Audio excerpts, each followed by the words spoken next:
자, 이제 시작하겠습니다. 시편 27편 다윗의 시. 27편은 하나님을 신뢰하는 1절부터 6절까지의 이 기도와 그 다음에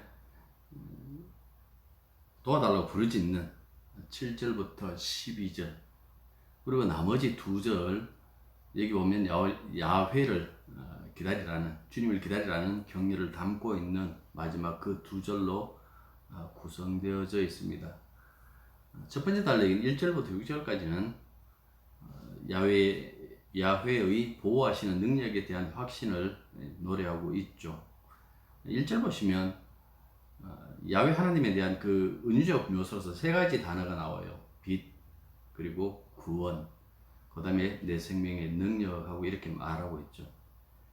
이 모든 것들이 야훼께서 우리를 보호하신다라는 그 역할을 강조하기 위하여 사용된 단어들이에요.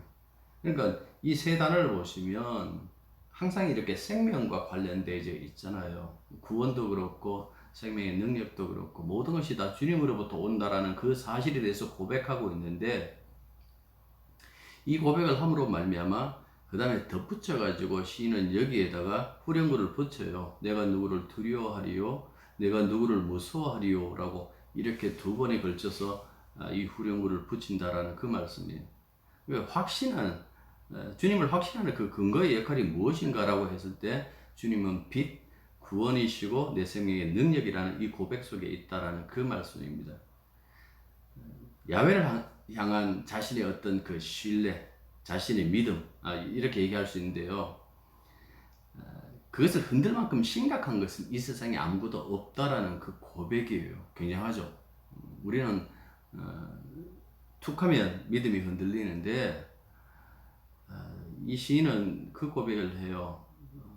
흔들리지 않는다라는 그만큼 주님을 신뢰한다라는 그 이야기를 지금 고백하고 있다라는 그 말씀입니다. 2절부터 3절까지 보시면 이 거룩한 전쟁의 이제 전승이라 그래요. 신학적 중심 주제들로 구성되어져 있는데 그게 무슨 말인가 하니까 보호현실, 시인의 보호현실을 지금 서술하고 설명하는 거예요. 여기 보면 악인 나오죠, 대적 나오죠, 원수들이 나오는데요. 아주 살에 찬 이 공격을 해요. 내 살을 먹는다라고 하는 것은 사나운 짐승으로 이렇게 묘사하잖아요. 그러니까 이 짐승에 대한 그 묘사를 통해 가지고 얼마나 강력하게 이 시인을 잡아 먹으려고 그러는지, 공격하려고 하는지 그 부분을 이렇게 묘사하고 있다라는 그 말씀입니다. 그런데 이들의 그 강력한 그 공격이 도리어 부메랑이 되죠. 그래서 그들에게 되돌아가요. 다른 사람을 저주했는데 그 저주가 먹혀 들어가는 것이 아니라 그 저주가 자기 머리 위로 돌아갔다라는 그 말씀입니다. 그만큼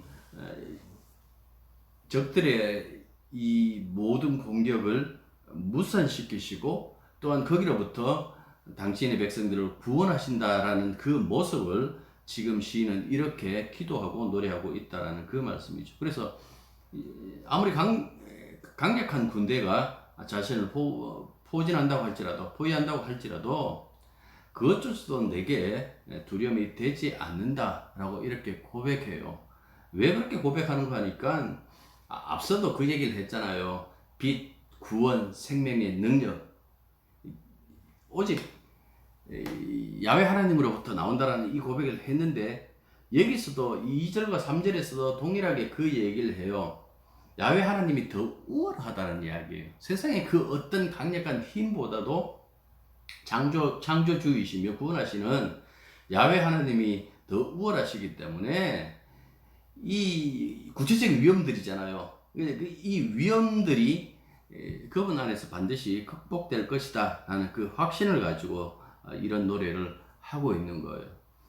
그래서 4절부터 6절을 이렇게 보시면 이 4절에서 그 얘기를 해요. 한 가지 소원, 이렇게 얘기를 하죠. 한 가지 일, 내가 여호와께 바라는 한 가지 일 그랬어요.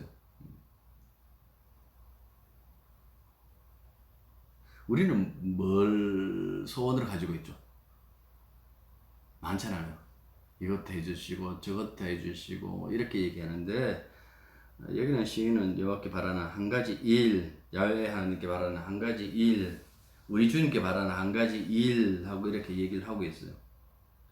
그게 뭔가니까 내 평생에 주님의 집에 살면서 여호와의 아름다움을 바라보며 그의 성전을 사모하는 그것이라, 이렇게 얘기를 했어요. 이 시편 23편은 굉장히 유사하죠. 시인이 마지막에, 다윗이 마지막에 뭡니까?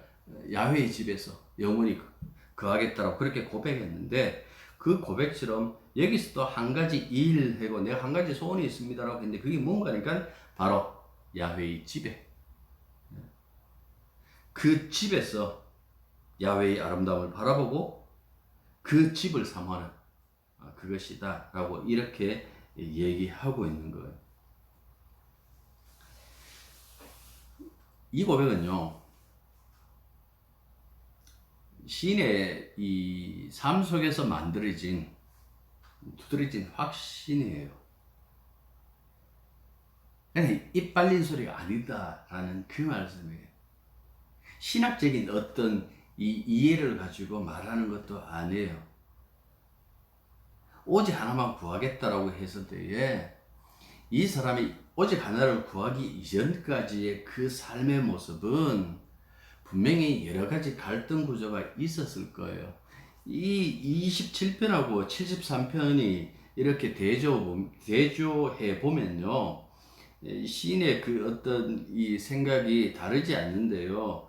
73편에서도 이런 얘기를 합니다. 하늘에서는 주 외에 누가 내게 있으리요, 땅에서는 주밖에 내가 사모할 일이 없나이다. 내 육체의 마음은 쇠약하나 하나님은 내 마음의 반석이시여 영원한 분기시시라, 이렇게 얘기를 했어요.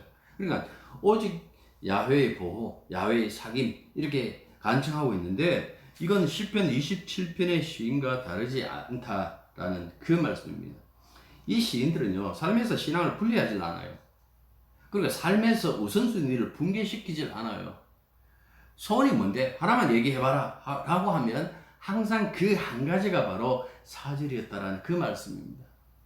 야훼의 성전에서 야훼의 그 아름다움을 바라보고 그분과 사귐 속에 들어가는 것, 그것밖에 없다라고 이렇게 얘기를 하고 있는 거예요.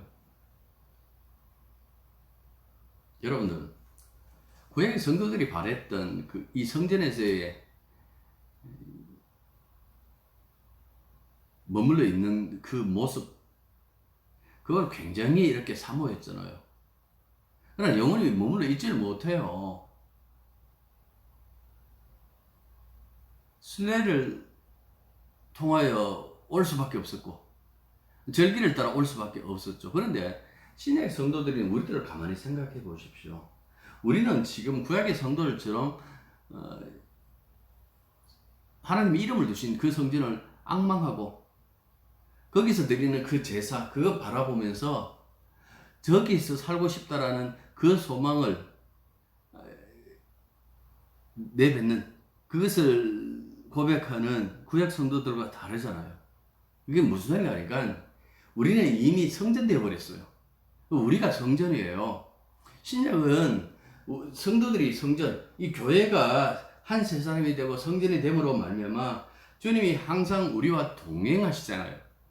그러니까 이 사실 속에 있더라면, 여러분들 예수 믿고 네 무슨 복 받았노? 라고 이렇게 누군가 묻는다면 사실은 이 사절이 이루어졌다라고 그렇게 얘기를 해야 되는 거예요. 우리는 주님을 믿고 무슨 복 받았노? 라고 하면 일단은 뭐 재물, 뭐 아니면 자식들의 이 삶의 형식들, 형태들, 그거 바라보면서 내가 받았는가 안 받았는가라고 그렇게 생각해요. 내가 주님의 교회가 되었다, 주님의 성전이 되었다, 성령의 전이 되었다라는 그 사실이 구약의 이 시편의 시인들이 하나 바랐던 그 소원인데, 그 소원이 온전히 우리들 속에 이루어졌음에도 불구하고 여기에 매달려 살기보다는, 그 복보다는 엉뚱한데 자꾸 마음을 쏟고 살아간다라는 그 말씀입니다. 성전에 임재하시는 야훼, 이거는 시인의 새로운 방향 전환이에요. 그 이전의 삶과 전혀 다른 삶, 그러니까 하나님과 동행한다는 것은 이전의 삶과 전혀 다른 삶을 이렇게 얘기를 해주고 있잖아요. 앞서서 73편의 시인과 유사하다고 그렇게 얘기를 했는데 73편의 시인도 그랬어요. 하나님의 성소에 들어갔어야 비로소 내가 그들의 종말을 알았나이다 라고 이렇게 고백해요. 그들이 누군가 하니까 왜 믿지 않는 자들이 잘 됩니까? 왜 그 후손들이 너무나 잘 되고 그들의 그 재산은 점점 불어나고 그들은 하는 짓마다 다 잘 되고 그들은 죽을 때에도 힘이 사라지지 않고 그렇게 죽음을 받아들이고 우리는 그렇게 너무나 힘들게 고난 속에 살다가 죽음조차도 힘들게 죽느냐라는 그런 불평을 하다가 성전에 들어가서 비로소 내가 그들의 종말을 알았습니다 하고 고백해요. 그 다음에 나온 것이 무엇인가 하니까 주님만이 내 분기시입니다. 내게는 주님밖에 없습니다. 내가 하늘에 가든 우주에 가든 아니면 이 땅에 살든 오직 주님 한 분밖에 없습니다라는 그런 고백을 할 수 있었다라는 그 말씀입니다. 세상의 경험을 이런 경험 저런 경험 많이 하는 거 저는 좋다고 생각해요. 늘 모범생, 범생이로 사는 것보다도 불평도 하고 짜증도 내고 신앙을 팽이치기도 하고 그렇게 극하다가 다시 이렇게 돌아온 사람들을 보면 한결같이 그 얘기하죠. 결국 내가 세상에 이 짓 저 짓 다 해봤는데 오직 주님밖에 없더라. 세상에 나를 사랑한다는 사람들 굉장히 많았는데 그들이 내게서 뜯어먹을 것이 있을 때는 사랑한다라고 붙어 있었는데 뜯어먹을 것이 없으니까 다 떠나더라. 그때 비로소 알았다. 주님은 내게 아무것도 요구하지 않았다라는 그 사실을 오히려 주님께서 당신의 모든 것을 내게 주셨다라는 그 사실을 여러분들 비로소 그때 깨닫는 거예요. 그래서 이렇게 깨달으면요 앞에서 실패했던 그 삶 그거 억울할 필요 없어요. 그거 아쉬울 필요도 없어요. 아깝지도 않아요. 무엇보다도 정말 신앙에서 내가 깨달았다면 그것이 된 거예요. 새로운 그때부터 새로운 인생이 이렇게 펼쳐지지 내가 빨리 깨달았으면 빨리 깨달았으면 중간에 가다가 또 넘어질 확률도 많아요. 그러니까 어쨌든 간에 깨달았다고 하면 그것이 최선의 시간이다. 그때가 최고의 순간이다라고 생각하시고 그 속에서 내 삶이 변화되었습니다. 나는 오직 주님밖에 없습니다라고 이렇게 결론 내리면 그것보다 더 큰 고백이 없다라는 그 말씀입니다. 여호와 하나님의 나의 영원한 분깃지라 라고 고백하는 것은 앞서도 얘기했잖아요. 이론이 아니라고. 73편의 이 시인이 혹은 27편의 이 시인이 그의 삶에서 토출한 결론이 뭔가 하는 게 바로 이거였는 거예요. 돈 움켜쥐고 살아도 아무것도 안 돼. 이놈의 돈이 오히려 내게 사랑을 주는 것이 아니라 나를 더 서럽게 만들더라. 나를 고독 속에 밀어넣더라. 그런 것들을 어디서 깨닫는가 하니까 주님 앞에서 비로소 알아요. 주님과 독택되었을 때에 비로소 아는 거예요. 당신밖에 없군요. 정말 사랑하는 것은 주님밖에 없으시군요. 라고 이렇게 고백할 수밖에 없다라는 그 이야기입니다. 5절 보십시오. 여호와께서 환난 날에 나를 그의 소막 속에 비밀히 지키시고 그의 장막 은밀한 곳에 나를 숨기시며 높은 바위 위에 두시리로다. 이렇게 말씀하고 있죠. 여기서 주님의 초막, 주님의 장막, 이거는 성전을 이야기를 해요. 옛날부터 장막, 회막, 장막 이렇게 나오잖아요. 그리고 높은 바위 하는 것은 시온, 성전에 있는 그 시온이다 이렇게 생각하면 되겠죠. 그러니까 그 당시에 이제 하나님의 그 성전 그 자체가 하나님 계시는 곳이다, 하나님의 집이다라는 어떤 그런 사고방식이 있었기 때문에 안전하다라고 그렇게 봤죠. 우리 역시 마찬가지잖아요. 주 안에, 주님 안에 있잖아요. 안전하죠. 아무 사고 안 날까요? 교통사고도 안 나고 나는 어떤 그 병에도 안 걸리고 그것이 아니다 그랬잖아요. 여기서 안전하다라는 것은 더 이상 죄의 공격을 우리가 받지 않는다.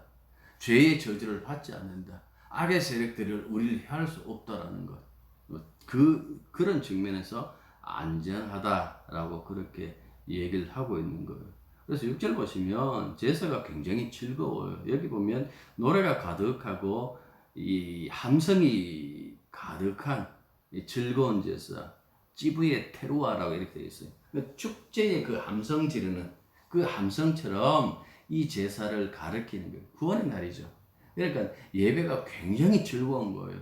그게 주님께서 우리를 이루어 주셨다. 우리를 구원해 주셨다.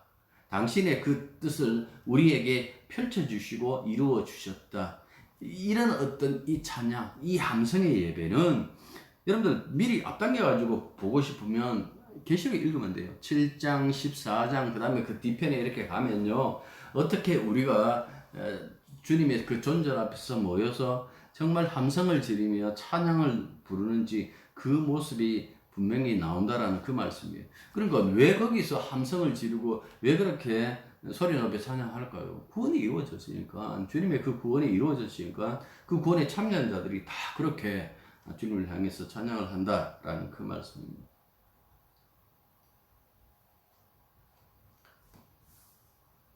그런데 여러분들 6절까지 하고 이제 7절부터 분위기가 달라졌어요. 그래서 뭐 혹자들은 원래 두 시편이다. 1절부터 6절까지 그리고 7절부터 14절까지 두 시편이 있는데 최종적인 편집자가 이걸 두 개를 하나로 엮었다라고 그렇게 얘기를 했어요. 근데 그 뭐 지난번 처음에 시편 하면서도 그 말씀 드렸습니다만은 증거가 없어요. 증거가. 그래서 가장 좋은 것은 성경이 이렇게 최종적으로 이렇게 나왔다면 이걸 그냥 하나의 시편이다 생각하고 받아들이면 된다라는 그 말씀이죠. 그런데 여기 보십시오. 6절까지의 이 모습과 그 다음에 7절 보면 소리 내어 부르짖는다라고 그렇게 얘기를 해요. 그러니까 앞에 있는 이 아름다운 모습들, 이 함성이 가득한 이 예배가 실질적으로 내 현실적인 그 삶 속에서 지금 자리 잡고 있는가라고 했을 때 그렇지 않아요. 분명히 아직까지는 그 어떤 것도 시인에게 주어진 것이 없다라는 그 말씀이에요. 그런데도 불구하고 이 시편을 끝까지 읽어보시면 그것이 문제가 안 돼요. 네 예수 믿고 뭐 달라졌는데? 설명할 수 없어요. 어떤 때는. 그냥 내 삶이 그대로 해서 이어지는데 뭐라고 얘기를 할까요? 3절 보시면 그 얘기를 하죠. 제일 뒤에 보면 나는 여전히 태어나리로다.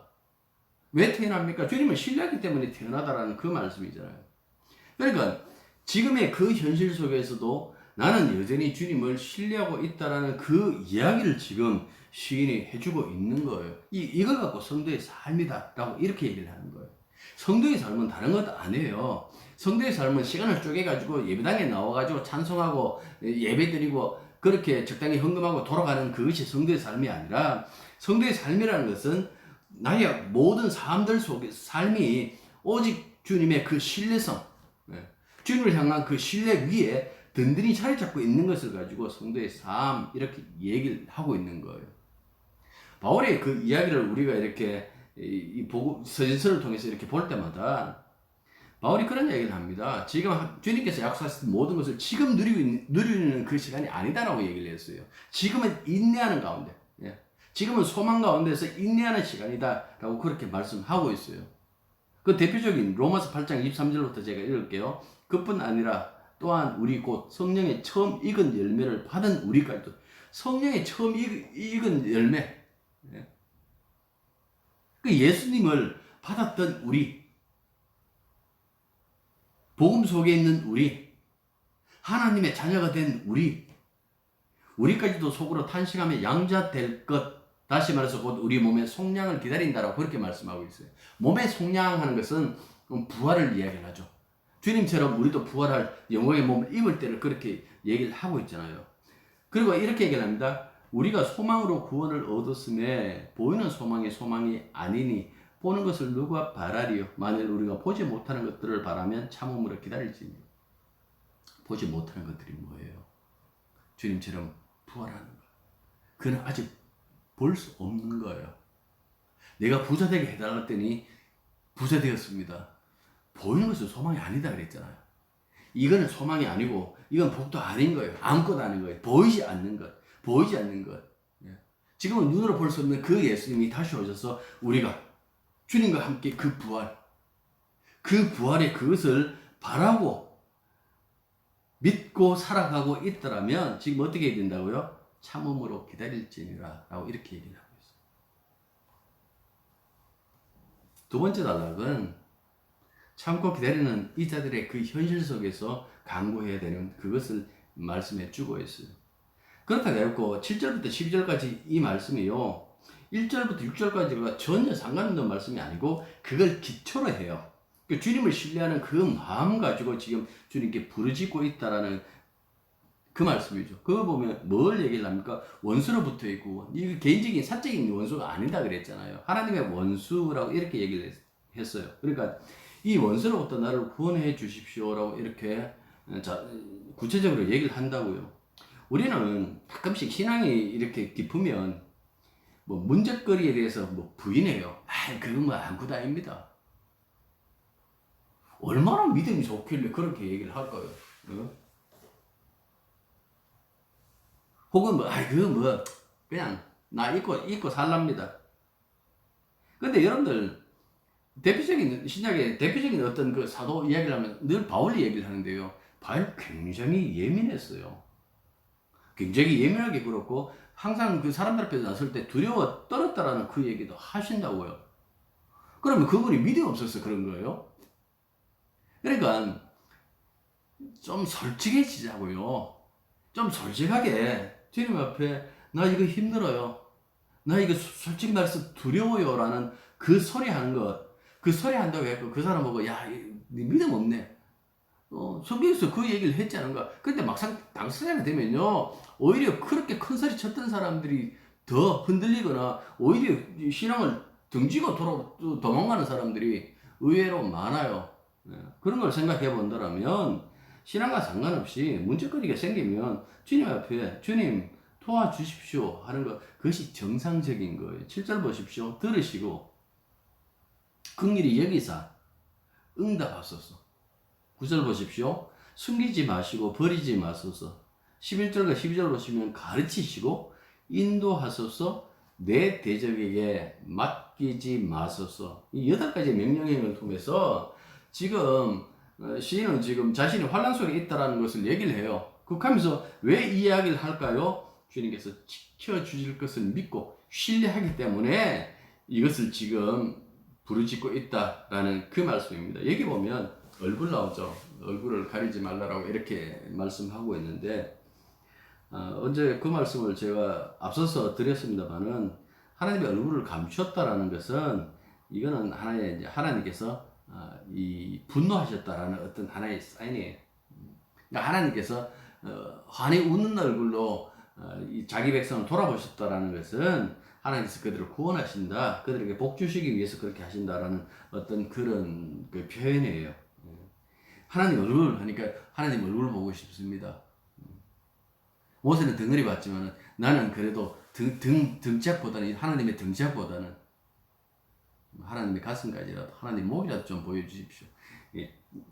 여러분들 성경에서 그 얘기를 하잖아요. 하나님 얼굴 보면 죽는다고 그렇게 얘기를 했잖아요. 여기서 이 이야기는 뭡니까? 왜 얼굴을 얘기를 하고 있을까요? 주님이 얼굴을 우리를 향해서 들었다라는 것은 이 민수기 아론의 축복 속에 나오잖아요. 그래도 그들이 하나님 얼굴을 봤나요? 안 봤잖아요. 이게 뭔가 이렇게 구원의 안전, 하나님이 드디어 우리를 위하여 일하신다, 하나님께서 드디어 칼을 뽑아드시고 우리를 대신하여 전쟁하신다라는 어떤 그런 의미로서 보자라는 그 말씀이죠. 10절 보시면 내 부모는 나를 버렸으나 야훼는 나를 영접하시리이다. 고대 사회에도 부모가 자식 버린 일들이 있었겠죠. 전쟁이 잦았으니까 그 전쟁 속에서 자기가 원치 않게 죽어버림으로 말미암아 자식들이 부모 없는, 보호자가 없는 그 삶을 살아갈 수도 있다라는 그 말씀입니다. 그런데 그 얘기를 하고 있죠. 모든 그 부모 나를 버린다 할지라도 여호와는 나를 영접하실 때, 이 이야기는 한 가지, 주님은 나를 버리지 않습니다라는 그 의미도 여기에 담겨져 있어요. 지금 앞서서 보면 이 원수들이 어떻게 하면 짐승처럼 내 살을 뜯어먹기 위해서 그렇게 살인적인 그 공격을 하는데, 그 불안 속에서도 뭡니까? 주님은 나를 영접하신다. 그걸 10절을 통해서 그렇게 얘기를 하는 거예요. 주님만이 야훼만이 나의 유일한 희망입니다라는 것을 이렇게 묘사하고 있다라는 그 말씀입니다. 자, 이제 마지막 두 구절을 이렇게 보실 필요가 있는데요. 13절과 14절이에요. 13절과 14절은 이때까지 기도했던 것에 대한 어떤 확신, 하나님께서 내 기도를 들어주신다는 그 확신의 분위기가 이렇게 전환되어요. 그래서 스월의 세계, 스월을 하는 것은 지하의 세계, 죽으면 들어가는 의식도 없는 죽음의 세계라고 그렇게 얘기를 했죠. 거기서 벗어나서 산자의 땅하고 이렇게 얘기를 했어요. 산자의 땅은 분명히 스월과 구분되는 것이죠. 스월과 구분되는 것인데 산자의 땅 하는 것은 야훼의 은혜가, 야훼의 사랑이 늘 이렇게 넘쳐나는 것을 가지고 산자의 땅하고 이렇게 얘기를 해요. 이게 만약에 이 후대에 바벨론 포로기 이후에 이렇게 기록되어졌다고 한다면, 이제 다윗 그랬잖아요. 다윗이 시라고 했지만 이게 왜 다윗이라는 이 이야기, 다윗이 쓴 것도 되지만 다윗에게 바치는 시라고 그렇게도 해석을 할 수 있으니까요. 그렇다면 이 부분을 가지고 내세의 개념도 이렇게 생각해 볼 수 있어요. 다니엘서 마지막에 있는 것처럼 결국은 어떤 이 생명의 부활이 있는 것, 그것을 바라봤던 것처럼 바로 여기서도 그런 부분을 우리가 한번 생각해 볼 수 있다는 그 말씀입니다. 14절은 구원에 관련된 관한 약속을 하죠. 하는데 이 당부의 말을요, 이 제사장이 할 수도 있고, 지금 신 자신이 자신과 지금 함께 있는 그 회중들을 격려하는 그 말일 수도 있다라는 그 말씀입니다. 무엇보다 중요한 것은요, 확신에 찬 4개 연속으로 되는 그 명령형들이 있어요. 자, 14절 보십시오. 기다려라. 강하고 담대하며 또다시 이야기를 하죠. 기다리라. 여기서 기다리라. 카우웨라는 이 히브리 단어인데요. 그냥 기다리는 것이 아니라 소망한다라는 그 의미도 있어요. 그래서 소망하면서 기다리. 지금은 혼돈 속에 있지만은 하나님께서 새로운 삶을 주실 것이다. 너무나 안전하고 너무나 확실한 그 삶을 우리들에게 주실 것이다 라는 그 확신, 그 소망 가운데서의 어떤 그 확신, 그리고 그 기다림을 이야기를 하고 있는 거예요. 야훼를 기다리라 하고 2번 지금 반복하잖아요. 왜 이렇게 2번 반복하는 거니까 주님밖에 없다라는 거죠. 그러니까 야훼 하나님이 창조주가 인간의 유일한 희망이다. 구원의 주가 인간의 유일한 희망이다 라는 것을 강력한 이 권유를 하기 위하여 2번 지금 반복하는 거예요. 그래서 신학교 다닐 때 그 발터 침벌리라는 저명한 이 구약학자가 쓴 이 책들을 이렇게 읽다가 그런 얘기를 했어요. 구약에 있어서 희망은 오직 야훼다 라고 이렇게 얘기를 했어요. 그래서 다른 것이 아니라 하나님이 그들의 소망이었다, 그들의 희망이었다 그렇게 얘기를 했어요. 그래서 이 시편의 저자들이 자주 쓰는 중에 하나가 보면 야훼는 나의 분깃이라고 이렇게 얘기를 했잖아요. 그만큼 보면 주님밖에 없더라라는 그 이야기예요. 그래서 야훼를 기다릴지어다 하고 미래를 향하여 문을 활짝 열어놓는 것으로 이 시를 끝맺고 있다라는 그 말씀입니다. 우리들의 삶도 주님께 소망을 두고 주님을 기다리는 삶이지 않습니까?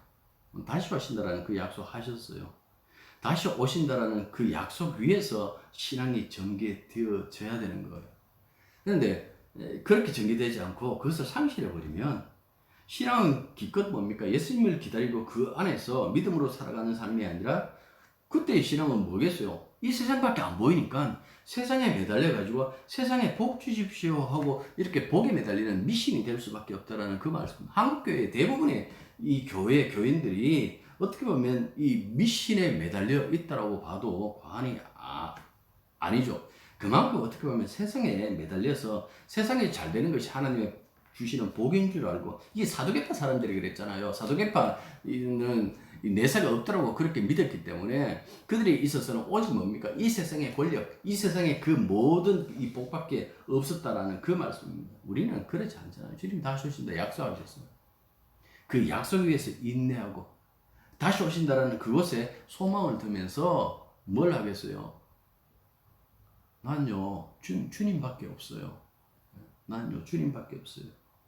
그 얘기를 해야 되겠죠.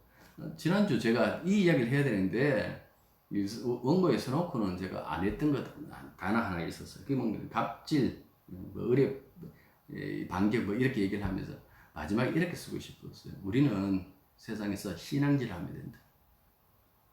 신앙질 하면서 살면 된다고 그렇게 얘기를 했어요. 그 이야기를 지금 시편 27편 저자가 우리들에게 해주고 있는 겁니다. 기도하겠습니다. 내 삶에 오직 야훼밖에 없습니다. 라고 고백했던